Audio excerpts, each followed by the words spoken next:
Good morning, everyone. Welcome to LPE 2301, and we are from Group 85. Today, we are going to do our group discussion, and we all are here to discuss a topic which is zero waste. Let's narrow on our scope. We will focus only on the statement. It is difficult to practice zero waste lifestyle in Malaysia. Before we start, I would like to introduce myself first. My name is Tze Hern, and my matrix number is 206370. Hi, my name is Hua, and my matrix number is 204728. Hi, my name is junfeng, and my matrix number is 205137. Hello, my name is yuelei, and my matrix number is 208875. Hi, my name is Meng, and my matrix number is 208993. Okay, everyone has introduced themselves. So shall we start our discussion? Yes, let's start our group discussion. So I will take a step first in our discussion. For this topic, I had done some research for it. Through the research, I know that the term of zero waste is an action which reduces the consumption amount of some daily product that consequently throws away. In my opinion, I disagree with this statement because our government has organized a lot of online activities regarding zero waste for Malaysia. For example, BioGreen Week 1.0 and BioGreen Week 2.0, which are organized by the Ministry of Science, Technology and Innovation, MOSTI, and Biology Student Club, KMB, Department of Biology, UPM, that sponsor the great prize for participants to encourage everyone to take part in this event. We can notice that our government puts a lot of effort in providing online activities, especially on social media. So, these steps are carried out to keep abreast with the time in this pandemic. So, we can easily practice a zero waste lifestyle just participating in the government activities. How about the others? May I know your view for this topic? Sorry to get in. Could you explain more about it? Yes, let me explain further. Our government puts more effort on online activities due to COVID-19 pandemic that limits our physical activities.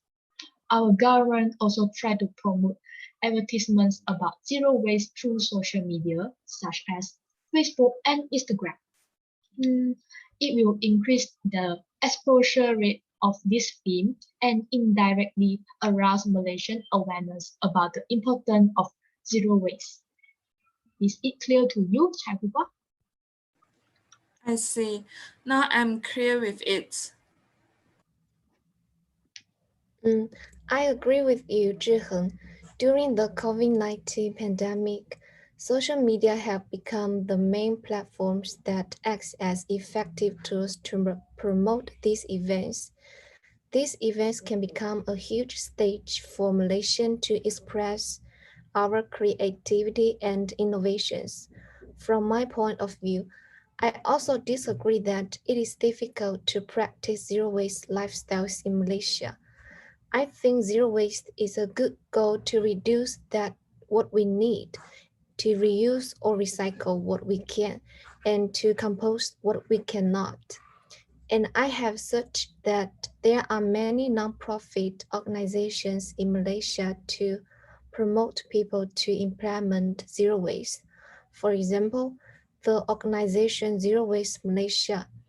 Zero Waste Malaysia was founded in 2016 by Aurora Ting, decided to embark on a zero waste lifestyle to reduce her trash.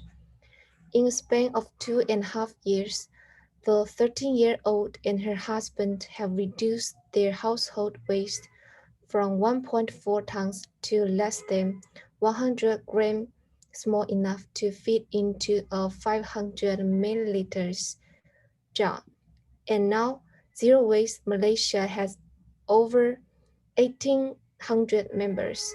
Zero Waste Malaysia conducts zero waste events such as campaigns, talks, workshops, and zero waste markets, which sell zero waste products to raise awareness about zero waste living.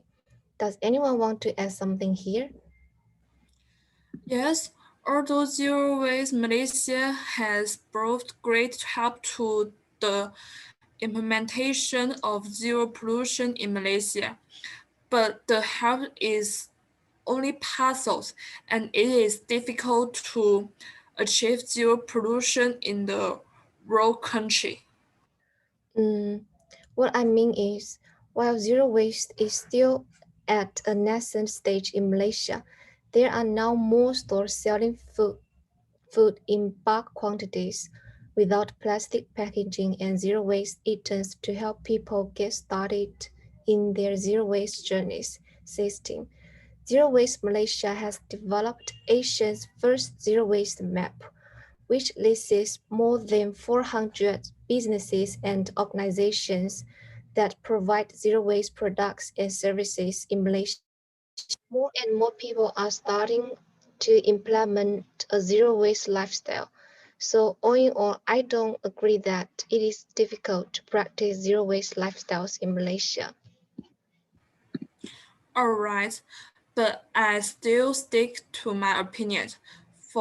As for me, the zero waste movement is through responsible production, consumption, reuse, and recycling of products, packaging and material without burning or discharging land, water, or air that threatens the environment or human health. All this sounds great. I'm definitely a champion of resource conservation and waste reduction. I hope to reduce the burden on the environment, but I think there is a gap between these definitions and its actual implementations. In the world we live in, it is almost impossible not to create any rubbish. Even if you buy something without packaging, it may be packaged at some point, or the material may travel a long way to reach you, causing pollution. Excuse me, could you explain further on your opinion just now? What I'm saying is that discussion about waste should focus on reduction rather than zero, which is fundamentally impossible.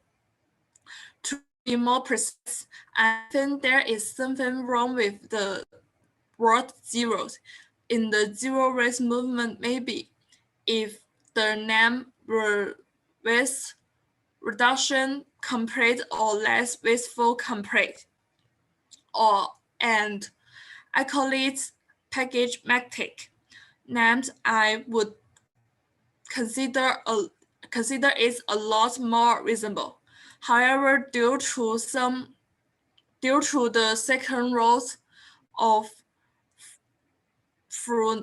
dynamic, it is impossible to achieve zero because the second law states that the quality of energy will decrease with use. Yuelei, do you have any to say? I think I only partially agree with you, Puhua, because in my point of view, it is true that the zero waste is very hard to reach. However, I want to correct you in the definition of zero waste. So could you please explain it further? Yes, sure. As it explained by Aurora Ting, the founder of Zero Waste Malaysia, zero waste lifestyle doesn't make any trash at all.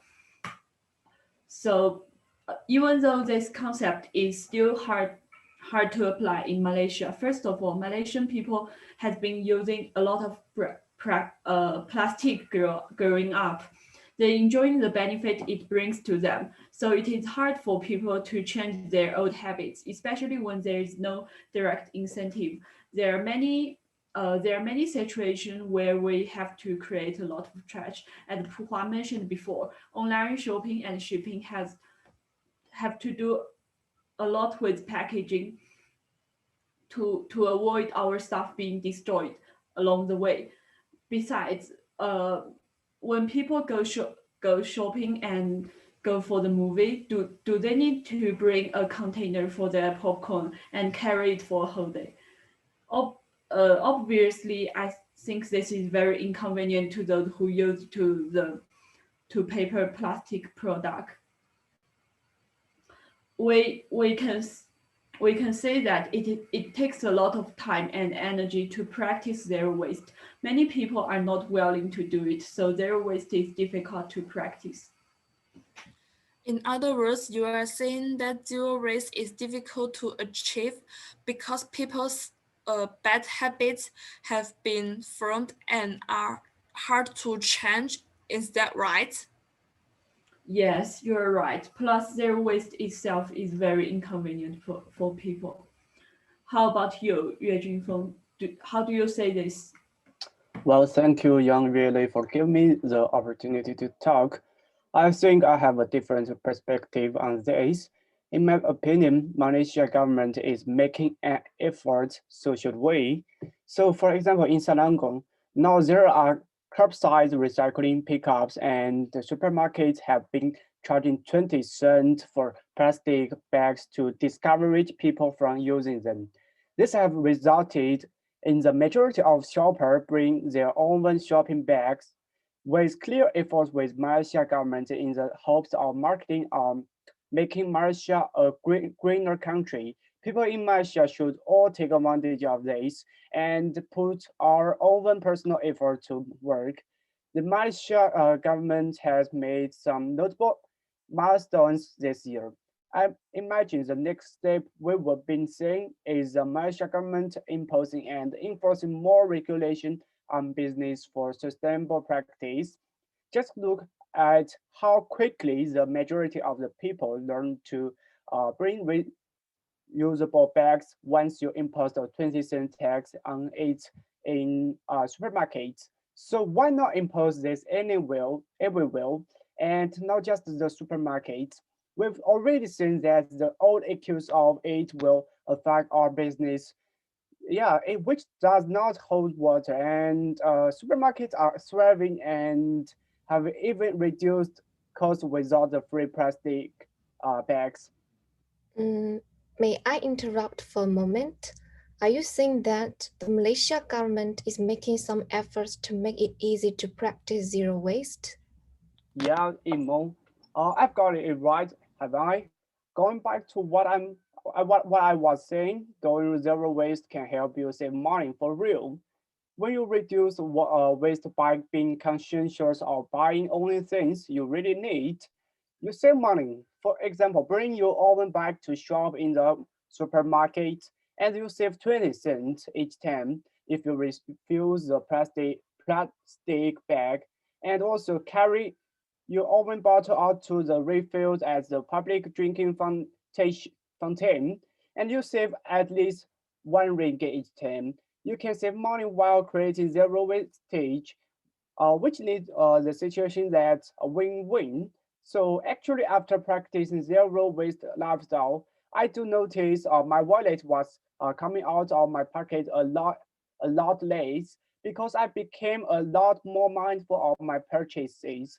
I have avoided countless unnecessary purchase purely on the basis that it had plastic packaging on it, or it come from unsustainable sources like fast fashion, or I thought twice and I figured I could get an item second hand or borrow it from a friend, thus saving the resources completely. Do you have anything to say really? All right, I also get what you are talking about now. Now I feel that the comment about the problem of managerial and financial part of their waste haven't been discussed yet. Shall we spend more time talking about this now? Yes, do you have anything to add here?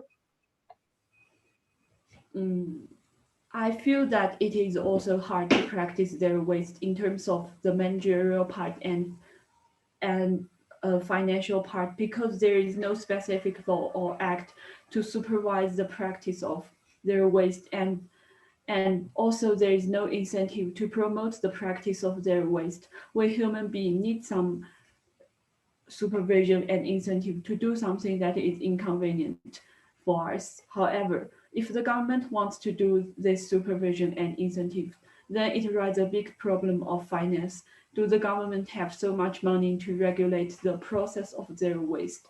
While the rural poverty rate was at 12.4% in 2019 in Malaysia. Without enough money and efficient management, I think it is impossible to practice zero waste. Yeah, so we only have a few minutes left. Shall we reach our concerns before we move on to conclusion? I still stand my point that I disagree it is difficult to practice zero waste lifestyle in Malaysia. Yes, I agree with you because government has making a lot of effort to practice zero waste formulation. Okay, let's move to the conclusion. Okay, let's move on. After our discussion, I think we all have different view about the topic of zero waste. Let me recap the important point in our discussion just now. Two of us agree that it is difficult to practice zero waste. Here are the reasons. First, discussion about waste should be focused on reduction rather than zero, which is fundamentally impossible. Second, there is no specific law or act that impose an organization to manage people and industry to practice zero waste. Three of us disagree that it is hard to practice zero waste because the following reasons. First, Malaysian government has organized a lot of online activities regarding zero waste for Malaysian.